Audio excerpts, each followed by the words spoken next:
आइए हम वहाँ लेके चलते हैं जो आप अपने ख्वाबे में सोचते हैं, और उस जगह को कैसे प्राप्त करेंगे, ठीक है ना।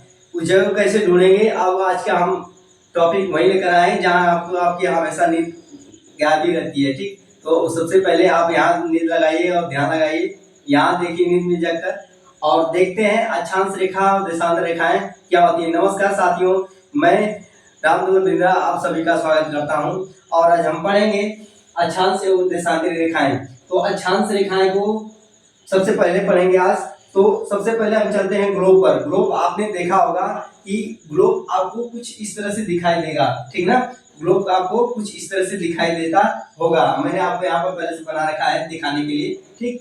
तो देखिए ग्लोब क्या है। ग्लोब एक पृथ्वी का प्रारूप ही होता है, ठीक ना। तो ग्लोब को हमने दो रूपों में देखते हैं, जिसकी एक अक्षांश रेखाएं होती हैं और एक देशांतरी रेखाएं होती हैं, ठीक है ना। क्या होती है, दो रेखाएं होती हैं, ग्लोब अक्षांशी रेखाएं और देशांतरी रेखाएं होती हैं, ठीक। तो अक्षांशी देखिए पृथ्वी को दो बराबर भागों में बांटती है, उस रेखा को हम कहते हैं शून्य अंश, ठीक। और भूमध्य रेखा और विषुवत वृत्त के नाम से जानते हैं, विषुवत वृत्त के नाम से जानते हैं, ठीक है। विषुवत वृत्त के नाम से जानते हैं। यह हो गया इस तरह से हमने गाना एक इधर का, जो कि उत्तरी गोलार्ध के नाम से जानते हैं, उत्तरी गोलार्ध हो गया, ठीक है ना, उत्तरी गोलार्ध हो गया ये। और इस तरह से जो कटा है जो नीचे की साइड से यहाँ वाला, तो इसको हम दक्षिणी गोलार्ध बोलते हैं। क्या बोलते हैं, दक्षिणी गोलार्ध, ठीक है, दक्षिणी गोलार्ध के नाम से जानते हैं। अब देखिए अक्षांशी रेखाएं पश्चिम से पूर्व की तरफ खींची गई रेखाएं समान अक्षांशी कोणों वाले को स्थान के रूप में बताती है या स्थान को मिलाती है, तो उसे हम अक्षांशी रेखाएं कहते हैं, ठीक है ना। अक्षांशी रेखा एक पूर्ण वृत्त होते हैं, अक्षांशी रेखा एक पूर्ण वृत्त होते हैं। अगर मैंने आपको दिखाना चाहूँ कुछ इस तरह से करके, तो ये देखिए ये आपको दिखाई नहीं दे रहा है, लेकिन इसको अगर हम आगे से और से करें तो यह एक वृत्त के रूप में दिखाई देगा, लेकिन आपको क्या है अभी इस तरह फिलहाल एक सीधी लाइन के रूप में दिखाई देगी, ठीक है ना। लेकिन ध्यान रखेंगे अक्षांश एक पूर्ण वृत्त होता है, ठीक ना। अब नार्थ शून्य अंश से मैंने देखिए यहाँ पे जो भारत के बीचों बीच जो एक रेखा है कर्क रेखा है। क्या है, कर्क रेखा है, 23.5 अंश 30 मिनट, कुछ इस तरह भी मिल जाएगा आपको, और कहीं कुछ इस तरह लिख सकते हैं 23.5 अंश, ठीक है। ये हो गया। तो भारत कर्क रेखा को बना, तो भारत आपका क्या है, आधा से ऐसे है, ठीक। भारत है आपका ऐसे है, ठीक है ना। बात कर्क रेखा पर, और यहाँ पे मकर रेखा मिलेगी आपको। क्या होगी, मकर रेखा। तो यहाँ पे देखिए क्वेश्चन बनता है, क्वेश्चन बनाएंगे अक्षांशीय रेखाओं में सबसे बड़ी रेखा कौन सी है, सबसे बड़ी रेखा कौन सी है, भूमध्य रेखा, विषुवत वृत्त कहेंगे, ठीक है ना, भूमध्य रेखा या विषुवत वृत्त कहेंगे ना। देखिए तीनों यहाँ पे तीनों आंसर आ सकता है, शून्य अंश, भूमध्य रेखा है या विषुवत वृत्त। एक और के नाम से मैंने आपको बताया था इसका, कि इसको हम बृहद वृत्त के नाम से भी जानते हैं। बृहद वृत्त ग्लोब या पृथ्वी को दो बराबर भागों में विभाजित करने वाली कौन सी रेखा है, तो इसको हम क्या कहेंगे, बृहद वृत्त के नाम से भी जानते हैं। क्या कहते हैं, बृहद वृत्त के नाम से भी जानते हैं, बृहद वृत्त के नाम से जानते हैं, ठीक ना। बृहद वृत्त के भी नाम से जानते हैं कि पृथ्वी या ग्लोब को दो बराबर भागों में बांटती है, वो कौन सी रेखा है, बृहद वृत्त होती है, ठीक है ना दोस्तों। अब आते हैं, देखिए यहां से शून्य अंश से मैंने नॉर्थ पोल पर एक लंब डाला, ठीक है ना। मैंने एक लंब डाला, तो यहाँ पे कितने अंश का कोण बनता है 90, एक लंब पर 90 अंश का ही कोण बनता है, 90 अंश का कोण बनता है। ठीक, अब यहाँ पे 90 अंश का कोण बनेगा तो हर एक जो अक्षांश रेखाएं हैं वह एक अंश का बनेगा, हर एक अक्षांश रेखाएं एक अंश का बनेगा और 90 अक्षांश तक 90 अंश तक अक्षांश बने 90 अंश अक्षांश बनेंगे। कितने 90 अंश अक्षांश बनेंगे और जो 90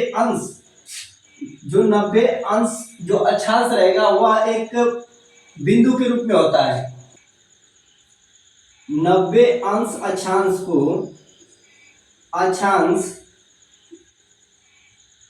एक बिंदु के रूप में जाना जाता है, यह एक बिंदु ही होता है। 90 अंश अक्षांश एक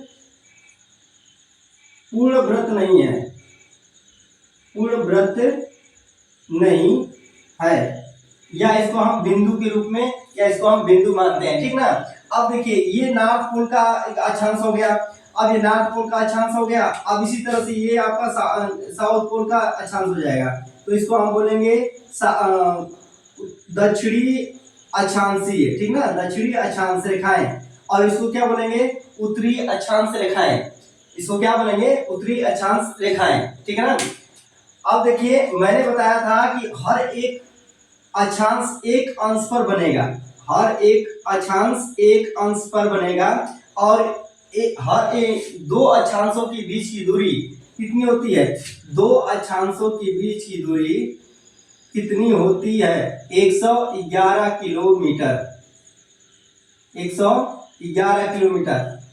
अक्षांशों के बीच की दूरी ज्ञात करने के लिए मैंने पहले वीडियो में बताया कैसे ज्ञात किए हैं, वहां जाके आप देख सकते हैं कि दो अक्षांशों के बीच की दूरी 111 किलोमीटर होता है। ठीक ना, और देखिए धीरे धीरे यह 90 शून्य अंश से 90 और अंश की तरफ जब बढ़ता है अक्षांश, तो वो रेखाएं धीरे धीरे आपस में छोटी होती जाती हैं।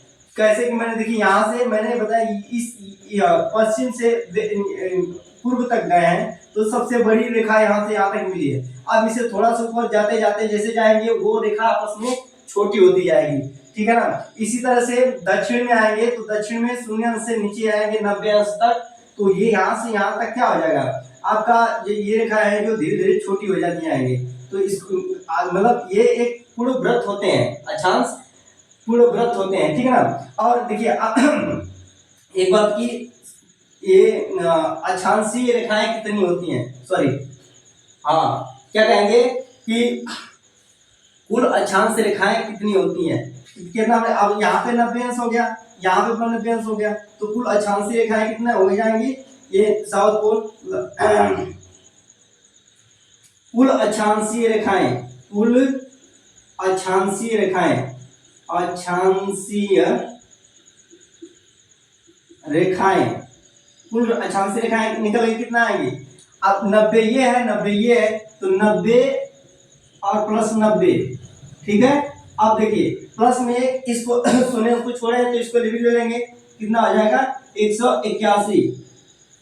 मैंने बताया था आपको कि अक्षांश रेखाएं जो नॉर्थ पोल और साउथ पोल की बिंदु अक्षांश को जो 90 अंश अक्षांश है उससे हम या पूर्ण रूप से वृत्त नहीं होता है या बिंदु होता है, तो इसको इन दोनों के यहाँ पे हम माइनस कर लेते हैं। ठीक है, इन दोनों का माइनस कर देते हैं, वृत्त नहीं मानते हैं, तब कि निकल के कितना आएगा 179 आएगा।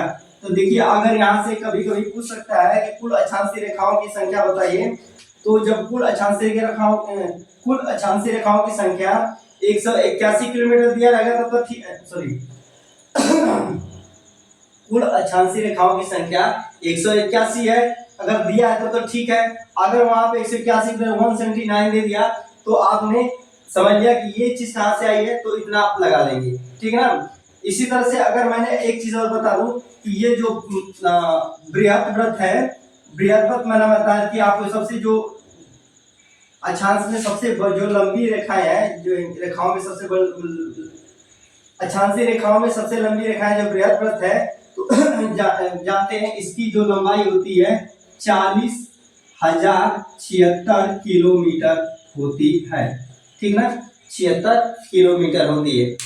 अक्षांशी रेखाएं एक दूसरे को कभी नहीं काटती हैं। अक्षांशी रेखाएं तो यह कभी एक दूसरे को नहीं काटती हैं, यह पूर्ण रूप से वृत्त होती है। जैसे मैं आपको दिखाना चाहूँ तो देखिए, एक दूसरे को कभी नहीं काटते हैं। देखिए ऐसे करके आयत अक्षांश रेखा बना हुआ है। एक मतलब जो ग्लोब है आपको देखिए ऐसे ही कुछ आपको दिखाई देगा, ये कभी नहीं एक दूसरे को काटती है, ठीक ना, एक दूसरे को कभी काटती नहीं है, मतलब कुछ इस तरह से दिखाई देगा आपको। तो आइए थोड़ा सा क्वेश्चन पे चलते हैं। मैंने आप कुछ पहले आपको बता रखा था, भारत के बीचों बीच करके रेखा है, ठीक ना, तो वो कैसा आकार कैसा था, भारत आकार कैसा है, चतुष्कोणीय है, ठीक है ना, चतुष्फलकी है, ठीक, चतुष्फलकी। जैसे थोड़ी आकार कैसा है, चतुष्फलकी, मैंने वहां पे भी बता रखा हूँ। और इसका क्षेत्रफल मैंने बताया था, आप लोग कमेंट करके बताइएगा, आप लोग कमेंट नहीं किए हैं।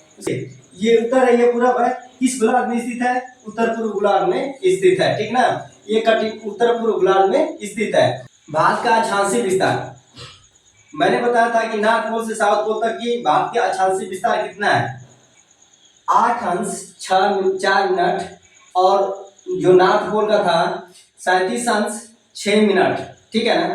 इसी तरह से इंदिरा पॉइंट्स किस अक्षांश पर स्थित है, इस तरह भी क्वेश्चन कर सकता है कि इंदिरा पॉइंट्स किस अक्षांश पर स्थित है। तो इंदिरा पॉइंट्स किस स्थान पर स्थित है, तो 6 अंश 4 मिनट उत्तरी, ठीक है ना, उत्तरी अक्षांश इस तरह, क्योंकि सबसे नीचे है। मैं आपके साथ में बने रहेंगे दोस्तों, और हमारे साथ में बने रहेंगे, ऐसे थोड़ा सा जानकारी लेने के लिए छोटी छोटी वीडियो के साथ में हम आपके साथ में बने रहेंगे, और हमारे चैनल को सपोर्ट करिए। तब तक के लिए नमस्कार।